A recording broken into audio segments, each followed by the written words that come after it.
Semi-automatic rifles. You know them, you love them. But in this game, when you start up for the first time, you struggle with them. You feel it's a little underpowered, it's a little slow, you keep getting killed before you can kill, and you get discouraged by your TD ratio. But don't worry, this is what this guide is about. Welcome to Jin Opti's Guide on Starter Rifles. Welcome friends, to another Jim Noltis video.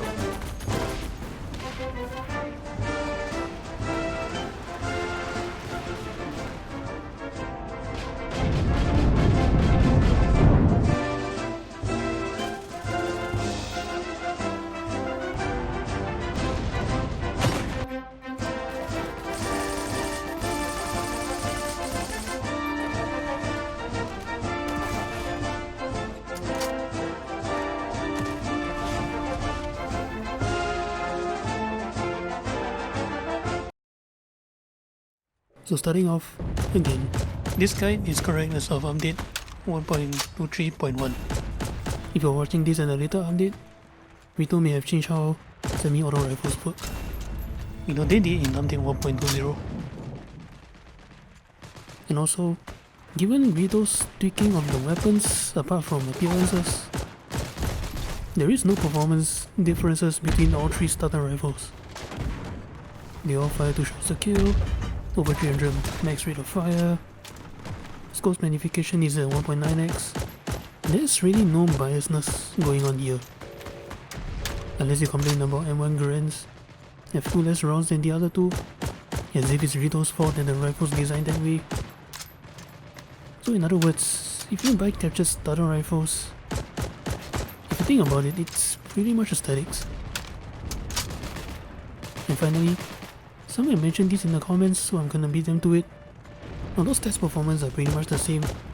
For some strange reason, the M1 Garen seems to have a weird RNG spread cone, where your shots somehow hit the target's head when you were aiming at center mass. I will mention this in the guide, but in future updates, Rito might fix this, so I'm not going to count on it. So starting off, let's see what the starter rifles are. We have the Gewehr 43 for the Germans, the iconic World War II rifle, the M1 Garen, or Garen, depending on your preference, for the US faction, and the SVT-40 for the Soviets. Let's bring them down, not literally. So these starter rifles, as the name suggests, are the rifles you start off with, be it a new infantry or paratrooper. But did you know they were actually the true all-rounder firearm you can use?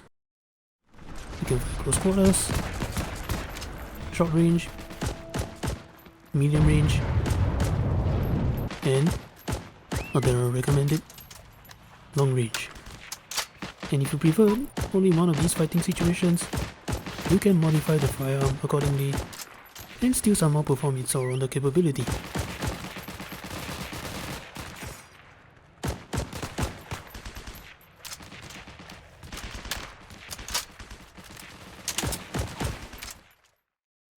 So we start off with, of course, talking about the rifle's stock performance. The maximum damage you can inflict at stock is a hair above 50, lowest at about 38 to 40. That means you'll fire 1 shot to the head, 2 shots to the torso, or 3 shots to the limbs to get a kill.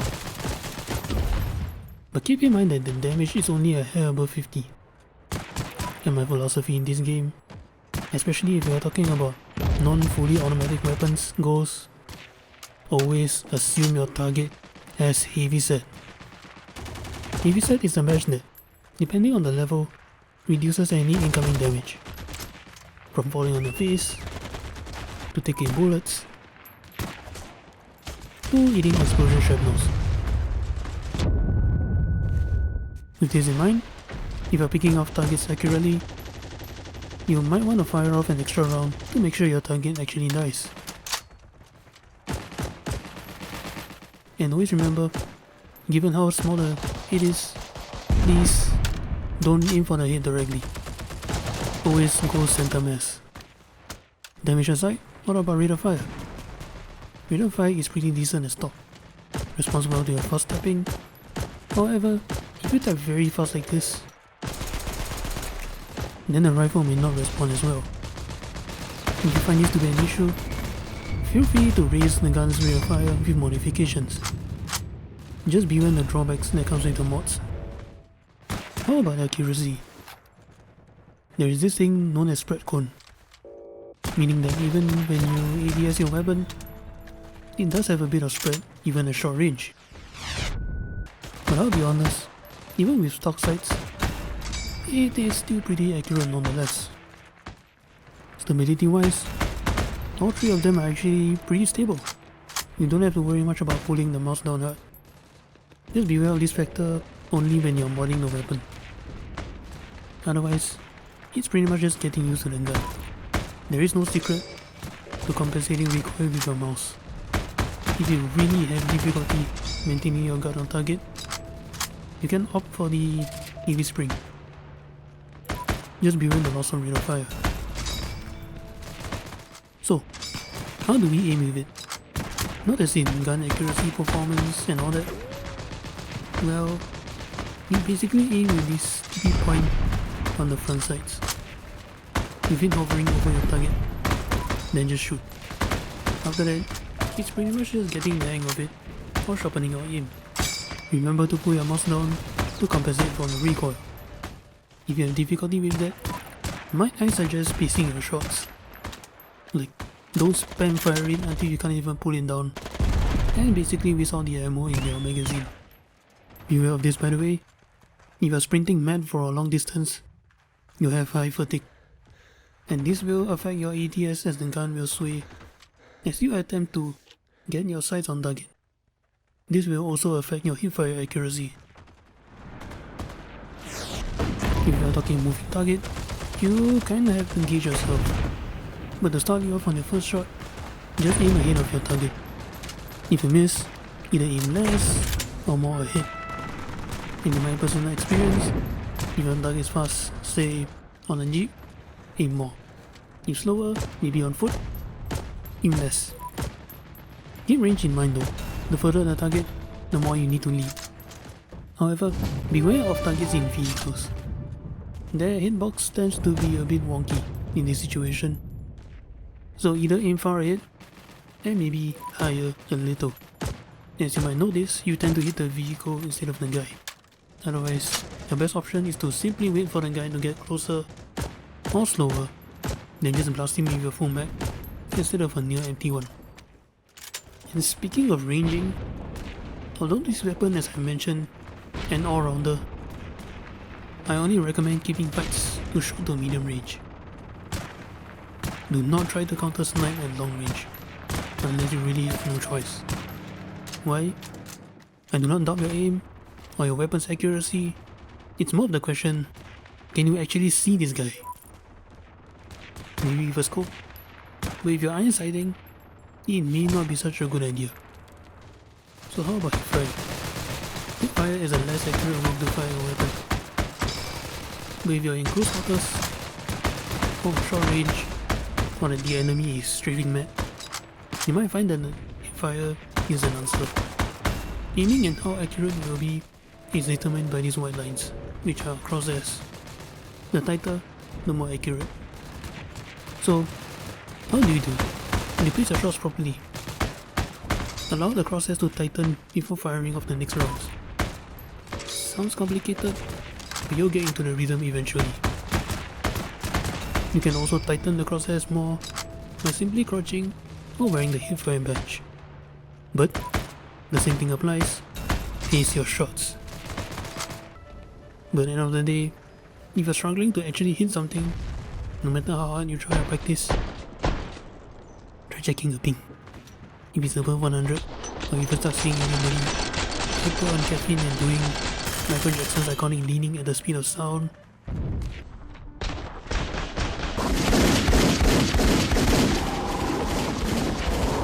then no, it's not your aim.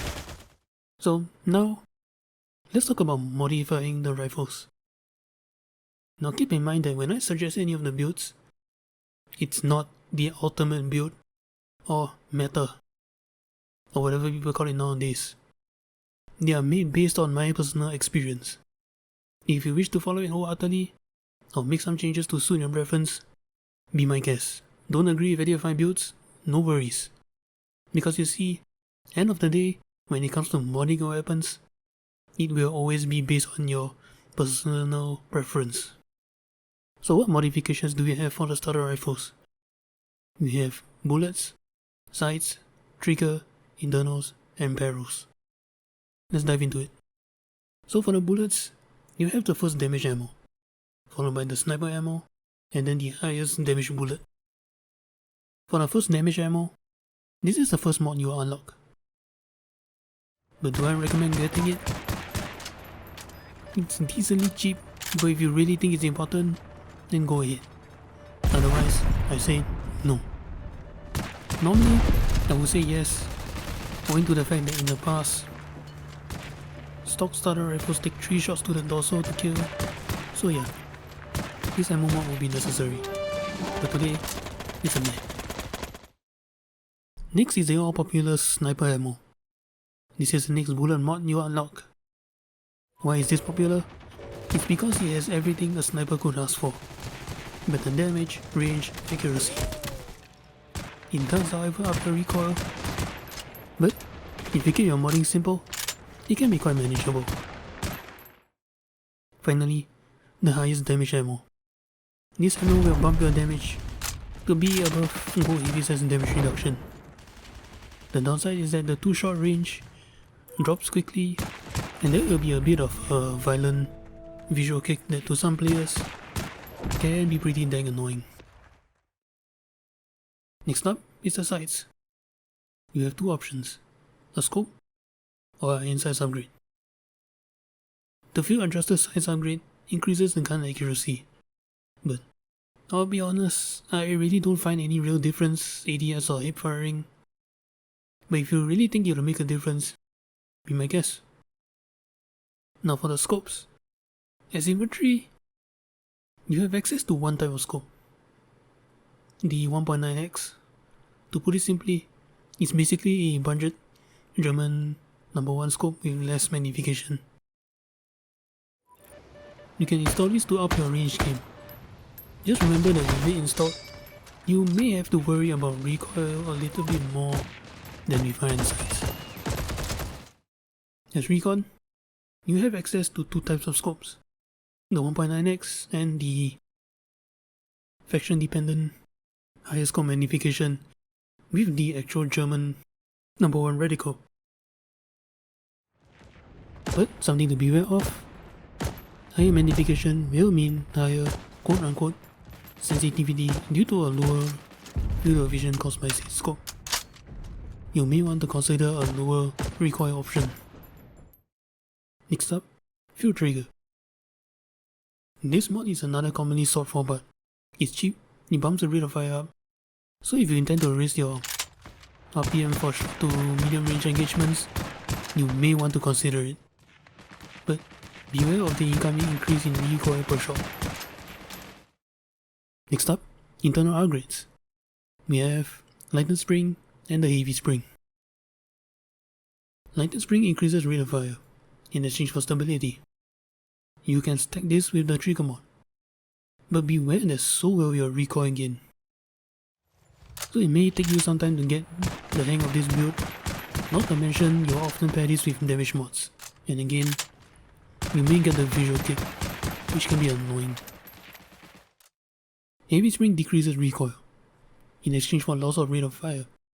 So if you're having issues with recoil, you may opt for this one. Just do not pair this with the trigger mod, as it pretty much negate each other's downsides and upsides, which means you may as well run stock. Finally, barrel mods.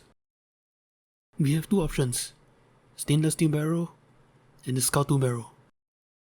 I'm not exactly sure why would anyone opt for the stainless steel barrel. You only raises range by a bit in exchange for stability. Don't really see much worth in it. But maybe it's because it's pretty much overshadowed by the next part. The Scout 2 barrel is the barrel that is often sought for.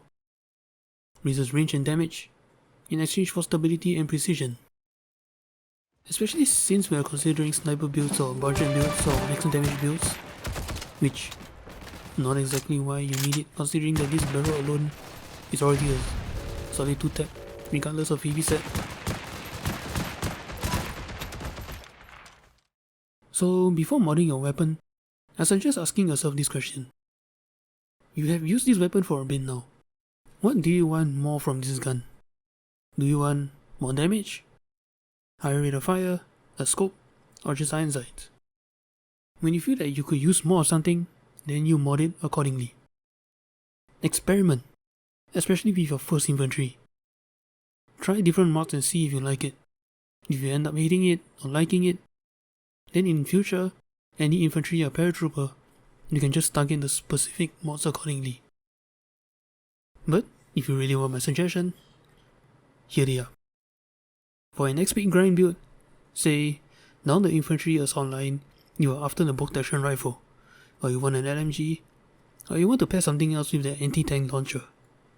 If you are after these, might I suggest keeping your modding to a bare minimum. Either stock or just a bullet only mod. Because keep in mind that once you unlock these weapons, many usually don't go back to the starter rifles for that particular character. And that will mean that you have spent several tens of thousands of credits that you could have saved for the weapon you were actually after. But with the bullet only mod, only 1 to 2,000 credits to buy, it should up the gun's performance while saving you credits in buying. And yes, any of the bullet mod works. But for me, I'd go for the sniper ammo. Increase in damage, which should help you with those pesky heavy sets, increase in precision and range. You do lose stability, but since it's 9 size and it's just a bullet, it should not be as problematic. Also, not to mention, you don't carry parts over to the next type of weapon. Meaning if you say, buy a trigger mod on your M3 grease gun, you can take it off and install it on your Thompson. You can't do that for your starter rifle to bolt action or LMG, except ammo and the cheaper scope. So yeah, if you intend to change your weapon soon, you may want to reconsider about modding your starter rifles heavily. However, if you're considering the anti-rifle, like an STG-44 or the M2 carbine, you may mod it however much you see fit. As mentioned in the bolt action guide, it's always these ranks that will kick your ass. It will be a long time before you finally unlock it, even if you're sticking to the starter rifles or change to a bolt action. And also, a number of mods on your starter rifle can be carried over to the anti-rifles.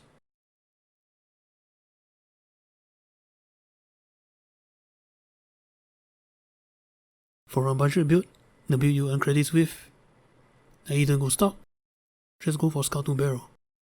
But most importantly, go easy on your modding when you're credit grinding. The more parts installed, the more credits required to repair per shot. Now, Scout barrel costs 40 grand, but in the long run, it's actually cheaper to use than the ammo. Solid 2-shot kill or any heavy set. Good damage downrange, recoil gain, but again, blind sights, and since it's just a scout barrel, it's not really a problem to control. As well as, oddly enough, it's more stable than the ammo mods. Not entirely sure why. Now, sniper build. There are many variations, but for me, I went for the scope, heavy spring, and Scout 2 barrel with stock ammo. This allows me to have a 2-tap ability up to about 75 meters. Stable performance, allowing me to have a quicker follow-up shot. And it's not too expensive to repair. Reason why I use stock ammo is so that the gun does not kick up as much. Keep in mind that there's a scope involved here. If the gun has a bit of recoil, it will kick up quite a bit while aiming. And quite often, you have to either pull the mouse down hard, or you end up losing your target. So with heavy spring and stock ammo, the resulting recon gain from the barrel is pretty much negated, and this allows me to quickly get my gun back on target for the follow-up shot. Now what you guys been commenting on my videos? Macros? No man, the build is just that stable. In fact, I don't even know what macros is until you guys commented in it, and I had to look it up. So, thanks. And also, with the scout barrel alone, already having a solid 2-tap, you upgrading the ammo is pretty much mini for range if you think about it. Even max damage build is still a 2-shot. But if you really feel that you could use some extra damage and range, then feel free to upgrade the ammo. Just beware of the recoil gain. You may have to put the mouse down harder. Alternatively, you could go for sniper ammo instead, but keep in mind that the resulting repairs is going to be pricey. Because sniper ammo expensive to use. And again, a slight more recoil gain than the barrel. Not exactly sure why. If you're thinking about scoping a semi-auto rifle for your Recon, especially with the higher magnification of the scope, it's important to consider the incoming recoil gain per shot. Especially if you are thinking about upping the damage or range further to make your scopes worth. Keep in mind that you still need to fire 2 shots to hit someone's center mass, regardless of damage build. That means if you go big damage per shot, your gun is going to have a big recoil gain. Just don't invest in the M1 Grand for Recon though. Scope's only 2.2x from the infantry available 1.9. So how about paratroopers? Honestly, I wouldn't bother. You see, paratroopers most of the time are in close quarters or short range fighting, as they jump to cap. Pretty much an aggressive engagement, of which you have other weapon builds or options that some might say better for that. So now, modding aside, what batch should you run with it? You have plenty to work with. If you set batches as mentioned earlier, will help reduce damage. But the unfortunate thing is that damage you receive nowadays are pretty much a solid kill shots if you set on no. Pointer quickfire batch will help you with those no scopes, especially if you, install the scope. The hipfire crosshairs will be tighter, making it more accurate. But keep in mind that you will still need to get the rhythm of spacing your shots to maintain that accuracy. But with practice, you may not even need the badge. The eye badge helps to tighten the crosshairs quicker. This allows for a faster rate of fire on your semi-automatic rifle when you're hip firing. Just remember that it won't help if you're ADSing. Marathon badge will help you recover your fatigue faster. This means if you're sprinting mad, it'll take lesser time to catch your breath and stop the sway. So if you run a lot and have issues with the weapon sway afterwards, then this badge is for you. But honestly, I personally feel that you can make do without it. Force reload is another badge often sought for, especially if you prefer an aggressive close quarters combat. Having to reload fast is definitely convenient. Just to note that it's in the submachine gun ribbon, and bronze tier may not be enough to make a proper difference. Orders badge can give you extra ammo, up to 3 extra magazines with go, but it works a lot better if you're doing the rifle SMG setup. You see, 3 extra magazines season a lot of rounds compared to 1 pouch of ammo. And also, how often do you actually run out of ammo with this gun?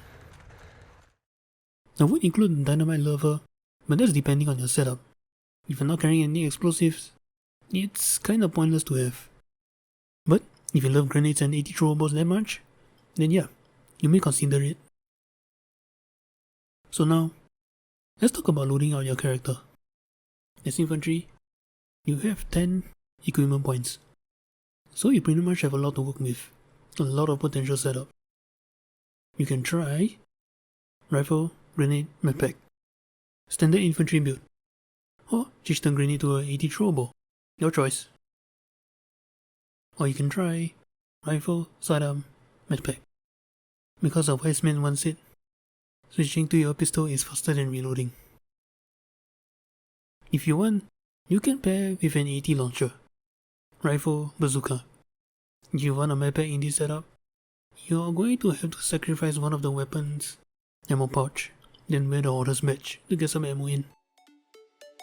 And finally, you can also go rifle and any SMG. However, this setup forces you to wear a hoarder's badge because you have to sacrifice one of the weapon's ammo pouch, or both if you want a med pack.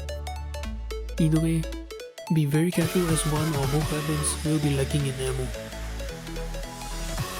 So now you know more about stunner rifles and their true potential. Now get out there and show those who wronged you who's boss now. And with that, I wish you the best and remember to have fun. Bye!